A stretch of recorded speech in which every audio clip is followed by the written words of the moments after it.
Aliens यानी कि परग्रही, ये शब्द सुनते ही हमारे मन में एक रोमांच सा हो जाता है और साथ ही जन्म लेती हैं अनेक जिज्ञासाएं, और उन्हीं जिज्ञासाओं से जन्म लेते हैं अनेक प्रश्न, जैसे कि क्या एलियन सच में होते हैं? क्या एलियन हमारे जैसे दिखते होंगे? क्या एलियंस हमसे ज्यादा ताकतवर या एडवांस होंगे, या अभी वो विकसित नहीं है जैसे लाखों साल पहले हमारी धरती का जीव विकसित नहीं था? जैसे आज हम उन्हें ढूंढने की कोशिश कर रहे हैं, क्या कभी उन्होंने भी हमें ढूंढने की कोशिश की होगी, या आज भी वो हमें ढूंढ रहे हैं जैसे हम उनकी तलाश कर रहे हैं? ऐसे ही अनेक सवालों के जवाब हम आपको आज के इस वीडियो में देने वाले हैं। दोस्तों, आज का वीडियो बड़ा ही इंटरेस्टिंग होने वाला है। आज हम बात करेंगे इस अंतरिक्ष में रह रहे जीवों की, यानी एलियंस की, परग्रहियों की।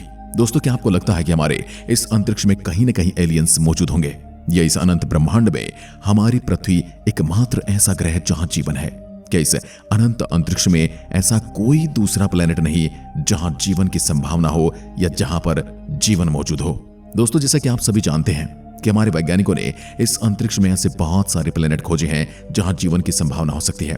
उनमें से बहुत सारे प्लेनेट ऐसे भी हैं जो अपने स्टार से एक खास दूरी पर हैं, जिसे हैबिटेबल जोन कहा जाता है, जिस वजह से उन ग्रहों पर हमारी धरती की तरह ही तापमान रहता है और जहां पानी होने की संभावना है। ऐसे प्लेनेट को वैज्ञानिक भविष्य में हम इंसानों के रहने लायक मानते हैं। तो दोस्तों, क्या ये संभव नहीं है कि ऐसे प्लेनेट पर आज भी जीवन हो सकता है? आपको क्या लगता है, क्या ये पॉसिबल है, या फिर इस अनंत ब्रह्मांड में हम केवल जीवित जीव हैं? आखिर क्यों आज तक हम किसी भी प्लेनेट पर जीवन को नहीं खोज पाए हैं, और क्यों कोई एलियन हम इंसानों को नहीं ढूंढ पाए? क्या वजह है कि हमें जीवन की संभावना वाले प्लेनेट पर भी कोई जीवन नहीं मिला? तो चलिए शुरू करते हैं। इन सभी सवालों का जवाब जानने के लिए चैनल को सब्सक्राइब करें और वीडियो को लाइक भी कर दीजिए। दोस्तों, क्या आप जानते हैं कि हम आसमान में जो तारे देखते हैं, ये वास्तव में इन तारों की वर्तमान की तस्वीर नहीं होती। हम जिन तारों को देखते हैं उनमें से बहुत से तारे नष्ट हो चुके हैं, और बहुत से तारे ऐसे भी हैं जो वहां है ही नहीं, जहां हमें दिखाई देते हैं। तो ऐसा कैसे होता है कि जो तारे पहले नष्ट हो गए हों वो आज भी हमें दिखाई देते हैं? तो चलिए समझते हैं इस बात को। दोस्तों, दरअसल हमें जो ऑब्जेक्ट दिखते हैं उसे हम तभी देख पाते हैं जब लाइट उस ऑब्जेक्ट से रिफ्लेक्ट होकर हमारी आंखों तक आती है, और लाइट को किसी भी ऑब्जेक्ट से रिफ्लेक्ट होकर हमारी आंखों तक आने में कुछ समय तो जरूर लगता है, चाहे वो बहुत ही कम समय क्यों ना हो। जितना समय उसे रिफ्लेक्टेड लाइट को आने में लगता है, हमें उस ऑब्जेक्ट की उतनी ही पुरानी इमेज दिखाई देती है। इसे हम और अच्छे से समझ लेते हैं। दोस्तों, हमारा सूर्य पृथ्वी से करीब 15 करोड़ किलोमीटर की दूरी पर है, और सूर्य से निकली हुई रोशनी को इतना लंबा सफर तय करके पृथ्वी पर आने में 8 मिनट और 20 सेकंड का समय लगता है। इसका मतलब है कि सूर्य दिखाई देता है यह 8 मिनट 20 सेकंड पुराना है। इसे हम और अच्छे से समझते हैं। दोस्तों, मान लेते हैं कि सूर्य अचानक गायब हो जाता है। ऐसे में सूर्य के गायब होने से ठीक पहले जो रोशनी सूर्य से निकल चुकी है उसे हम तक आने में 8 मिनट का समय लगेगा। तो सूर्य के गायब होने के बाद भी 8 मिनट तक सूर्य हमें दिखाई देगा, भले ही वह 8 मिनट पहले गायब हो चुका है। ऐसा इसलिए क्योंकि सूर्य से निकली हुई लाइट 8 मिनट बाद हम तक पहुंचती है, और तब तक हमें सूर्य दिखाई देता है। दोस्तों, यही वो खास वजह है कि हम किसी प्लेनेट पर लाइफ नहीं ढूंढ पाए हैं, और ना ही कोई एलियंस हमें ढूंढ पाए हैं। जैसा कि हम सभी जानते हैं, हमारा यूनिवर्स बहुत ही ज्यादा बड़ा और विस्तृत है, और इसलिए इतने बड़े अंतरिक्ष में लाइट को भी एक ऑब्जेक्ट से दूसरे ऑब्जेक्ट तक पहुंचने में हजारों लाखों सालों का समय लग जाता है। और यही होता है जब हम टेलीस्कोप से लाखों करोड़ लाइट ईयर दूर से आने वाली लाइट को देखते हैं, तो हमें उस टाइम यानी लाखों करोड़ साल पहले जो वहां पर मौजूद था वही दिखाई देता है, ना कि वो जो वहां पर आज मौजूद है।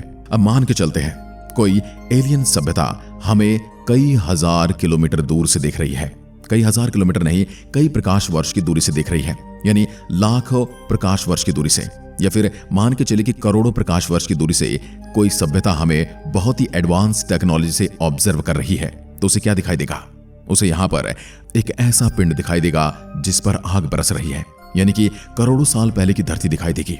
और ऐसे में उनका अंदाजा यही होगा कि इतने गर्म और उबलते हुए ग्रह पर तो जीवन हो ही नहीं सकता, और इसलिए वो हमें एक बेजान ग्रह मानकर अपना ध्यान किसी और ग्रह पर केंद्रित करेंगे। अगर हम हमारे पड़ोसी सोलर सिस्टम प्रोक्सिमा सेंचुरी की बात करें तो यह हमसे 4.6 लाइट ईयर की दूरी पर है। यानी जब हम प्रोक्सिमा सेंचुरी के प्लैनेट्स को देखते हैं, हम करीब 5 साल पहले चली वहां की लाइट को देख रहे होते हैं, और हम जो वहां चीजें घटती हुई देख रहे हैं वो करीब 5 साल पहले वहां हो चुकी हैं, जो हमें आज होते हुए दिखाई दे रही हैं। और हम ये बात नहीं जानते कि वहां फिलहाल क्या चल रहा है। जो प्लैनेट्स हमसे इतने ज्यादा दूर हैं, हम उन प्लैनेट्स की उतने ही सालों पुरानी घटना को देख पाते हैं, और कई वैज्ञानिक इसे ही एक बड़ा कारण मानते कि आज तक हम किसी एलियन सिविलाइजेशन से नहीं मिल पाए हैं, क्योंकि यदि दूर अंतरिक्ष में कोई एलियंस अपने टेलीस्कोप से हमारी पृथ्वी को भी देख पाते हैं तो पृथ्वी और उनके बीच की दूरी इतनी ज्यादा होगी कि हमारी पृथ्वी से चलने वाली लाइट को उनके टेलीस्कोप तक पहुंचने में लाखों या शायद करोड़ों सालों का समय लगेगा। और अगर कोई एलियंस अभी हमारी पृथ्वी को देख रहे होंगे तो उन्हें डायनासोर या कोई जानवर दिखाई दे रहे होंगे, और अगर वो बहुत ही ज्यादा दूर होंगे तो उन्हें तो पृथ्वी आज भी आग के गोले की तरह ही दिखाई दे रही होगी जहां पर ज्वालामुखी विस्फोट हो रहे हैं। और यही कारण है कि एलियंस पृथ्वी को इस लाइफ लेस प्लेनेट मानकर छोड़ देते हैं और दूसरे प्लेनेट की खोज करने लग जाते हैं। यही कारण कि जब हम इंसान भी टेलीस्कोप से लाखों प्रकाश वर्ष दूर देखते हैं तो हम वर्तमान को नहीं देख रहे बल्कि हम उस लाखों वर्ष पुराने पास्ट को देख रहे होते हैं। यानी अगर आज उस प्लेनेट पर जीवन मौजूद भी है तब भी हम उस प्लेनेट की लाखों साल पुरानी घटना ही देख रहे होंगे। इसलिए यह मतलब नहीं है कि वहां उस वक्त जीवन नहीं है। इसका यही मतलब है कि जिस वक्त वहां से लाइट चली थी जिस समय हम उसे देख रहे हैं उस वक्त वहां पर जीवन नहीं था। यही वजह हो सकती है कि हमें अभी तक अंतरिक्ष में कोई लाइफ नहीं मिली, क्योंकि इस अंतरिक्ष में सब कुछ एक दूसरे से इतना दूर है कि लाइट को लाखों साल लग जाते हैं एक दूसरे तक पहुंचने में।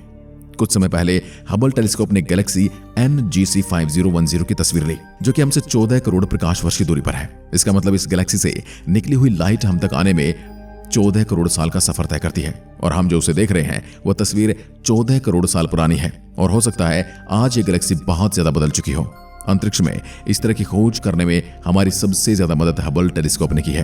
हबल टेलीस्कोप को 25 अप्रैल 1990 को नासा ने इस पृथ्वी के ऑर्बिट में स्थापित किया था। इस स्पेस टेलीस्कोप को एस्ट्रोनॉमर एडविन पावेल हबल के नाम से स्पेस टेलीस्कोप हबल नाम दिया गया है। यह टेलीस्कोप 600 किलोमीटर की ऊंचाई पर पृथ्वी के ऑर्बिट में चक्कर काट रहा है। पृथ्वी का एक चक्कर लगाने में से 100 मिनट का समय लगता है। इसे अंतरिक्ष में 5 बार रिपेयर किया जा चुका है और यह पहला ऐसा टेलीस्कोप है जिसने इतने लंबे समय तक काम किया है। और 2021 में इसकी जगह जेम्स वेब टेलीस्कोप ने ले ली।